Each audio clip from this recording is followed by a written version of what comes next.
Bye mga future teachers. Hanggang sa ano lang kaya tayo? Aabot pa kaya tayo sa future natin o aabot na tayo kay Lord? Hindi.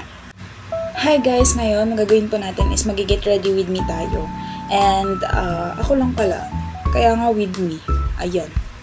So, pag-uusapan din po natin yung theory ni Vygotsky. So, sa mga eduk students dyan, kaway-kaway, ano buhay pala? So, ayun, huwag na natin patagalin to. Mag-skin tint pa tayo. Dazzle me. Baka naman.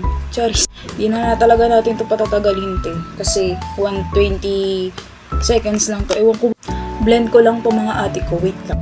Si Kuya Lev Vygotsky nga pala ay kuya, hindi mo kuya yun. Isa siyang Russian psychologist. Sure mo lang. Ayan, nakapag-skin tint na tayo. So, balik na tayo kay Vygotsky. Ang theory ni Vygotsky ay social learning theory. And minsan tinatawag ding socio-cultural theory. So, ayan, lalagyan ko lang ng line yung kilay ko sa dulo. Ayan, okay na to.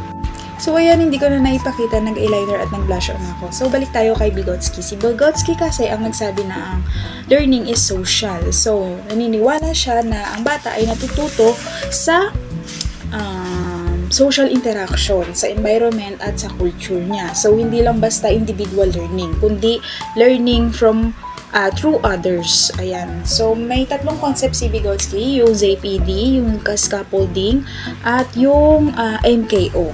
Yung ZPD or Zone of Proximal Development, kung saan may mga bagay na hindi talaga kaya ni Bagets mag-isa. So, kailangan niya ng help from ate, kuya, mommy, daddy, or tayo mga future teachers na kailangan natin silang bigyan ng guidance. Pero kaya nila yun. Kailangan lang nila ng little help lang.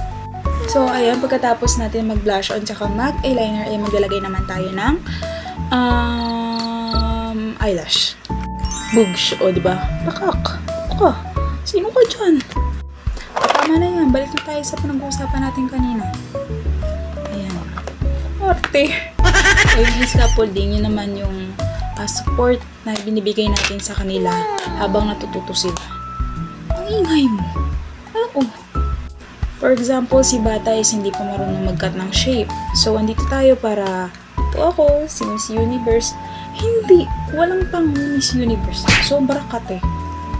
So, ayan, i-help natin siya na mag-cut ng shape dun sa line ng maayos at ng tama nang hindi siya masugatan. So, ayan, after a while naman is ma-adapt niya na yun at makakaya niya na mag-isa yun. Hayaan mo na siya mag-isa. Hindi ganun.